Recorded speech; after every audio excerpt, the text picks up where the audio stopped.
To your right. Okay. First off, how's Ty doing? In some pain, his back is bothering him, and so Ty is tough as nails, and for him to sit out a game, it has to be something that's really, really bothering him. So we're in constant communication with him throughout the game, and the guys, they stayed with it. Tonight was a game that was tough. It was all about perseverance, and all the way down to the last shot. Kawhi had a tough night shooting the ball, but I still put my money on him with the ball in the free throw area, making a play for us, and one that we really needed.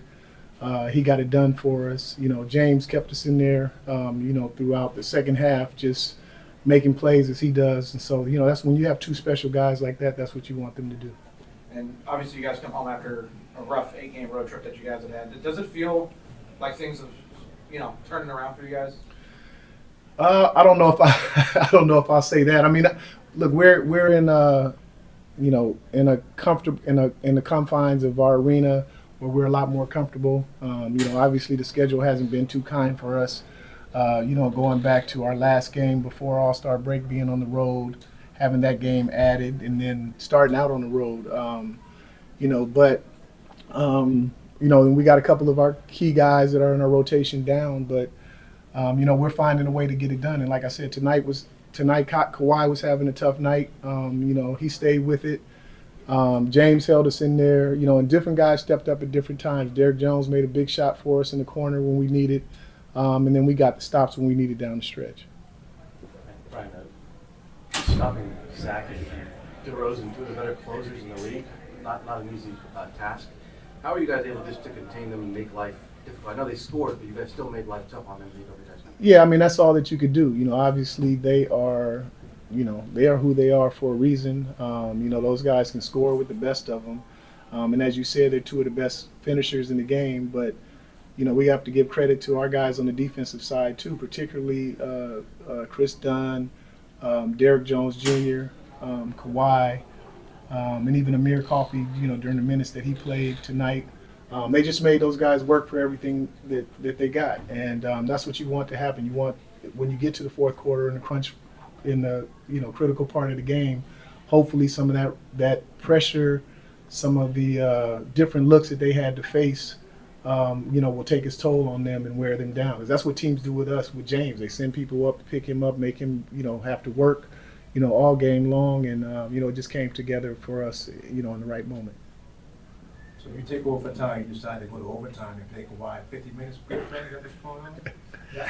Hey, they were in constant communication with me about his minutes, what have you. So when I knew I only had a couple minutes in the overtime, so we started him, got him out, and then, got him back in the game. But, like I said, when, that last time out, we're down one, and, we ran the play. Crossed everybody over the top to throw the ball at Kawhi at the free throw line. I told him to make sure that he takes the last shot. So win or lose, we're going to go down, having the ball last. Some of the other guys were kind of confused because I think I communicated that to Kawhi, but I didn't communicate it to everybody else. So everybody was waiting for him to do something, and he was just holding the ball patiently and, got to his spot.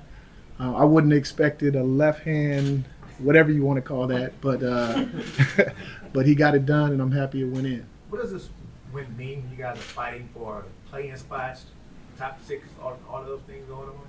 Yeah, I mean, we can only control what we do from this point on, and so, Golden State is playing well. There's some other teams that have fallen on hard times. Mainly Dallas, with all the injuries that they have.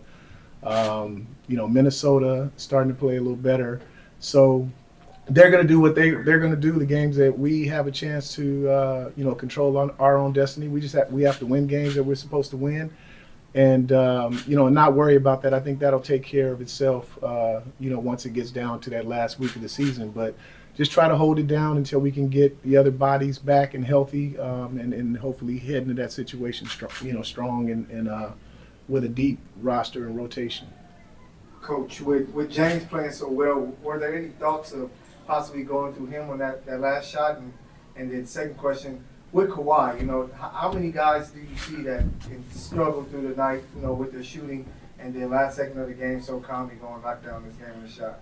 Yeah, it was tough. You know, I expected that they felt like, you know, the ball was going to go to James and he was going to make the play for us down the end, which he had, like I said, he had been holding us down, you know, pretty much all night. But it's just, you know, that's a compliment to him in terms of his selflessness.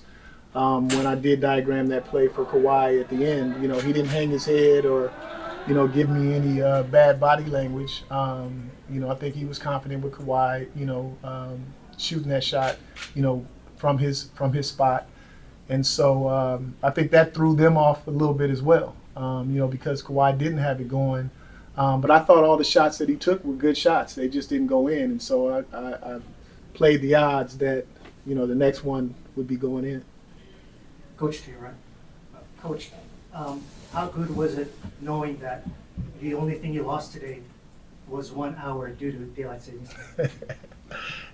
And that got me and probably a few of us this morning. But yeah, I'm glad that that's the only thing we lost was the hour. You know, like I said, Sacramento, since their coaching change, you know, and the trade bringing Levine in there, seems like they've been recharged and rejuvenated. We knew it was going to be a tough game, and we wanted to leave out of here tomorrow, you know, with a win in hand, going on the road, and see what we can do out there. Coach, right here, Coach. In regards to Ivica Zubac, just his presence again today, another double-double for him. Can you just speak on Zubac, just his dominance down low as he's been progressing this whole season? Yeah, you know, I was with Zoo his first 3 years when he was with the Lakers, and so I've seen his progress, you know, over the years. And I think that he's at a point now where the game is really starting to slow down for him. And his confidence is the highest that I've ever been. And I think the guys around him, their confidence in him is the highest it's ever been. You know, so they feel good when we go inside to him. And that's what we need. You know, the more people that we can have that opposing teams have to scout for and you know, and try to prepare for and defend, it's better for us. It creates more spacing. That means it might be a different guy every night. But one thing that I know we can count on with Zoo is that you're going to get a double-double, you know, on every night. You're going to get at least 10 points, and you're going to get at least 10 rebounds, and an efficient shooting percentage when we get the ball down to him in his spots. And so we just have to keep feeding that, keep building his confidence, and keep building the other guys' confidence in him when we go inside to him, and just keep learning to play off of each other when he does have the ball, because that creates other openings for us that we really haven't had in the past. Two more. Brian, back here, do you know if Ty was watching from home and did he text at halftime or anything? Yeah, he was talking to a couple of the other coaches. He was watching at home. They FaceTimed him after the game was over, and he looked like he was having a heart attack, feeling the same way that we felt out there, you know, not knowing how it was going to go. But he was happy for us, and we're all wishing that you know, the pain that he's dealing with in his back goes away and we can get him back ASAP. And Coach, in that fourth quarter, Sacramento extended their defense, and it seemed like you guys struggled with it, and they threw you guys timing off on offense. What was it that Sacramento was doing that was allowing them to push the lead because they ultimately got up 97-90. You guys ultimately came back, but it seemed like that extension on defense is what took you guys out of your offense and put you guys behind. How are you guys able to combat that? Yeah, I mean, once James got, you know, when we took James out of the game to start the fourth quarter, you know, our main ball handler was Bogey. You know, Kawhi handled a little bit, but you know, like I said earlier, that's the team's all the team strategy is to try to wear James out. You know, they know that we're so dependent on him to run our offense, to score, to get everybody else involved. So they extended their defense. You know, fatigue set in a little bit.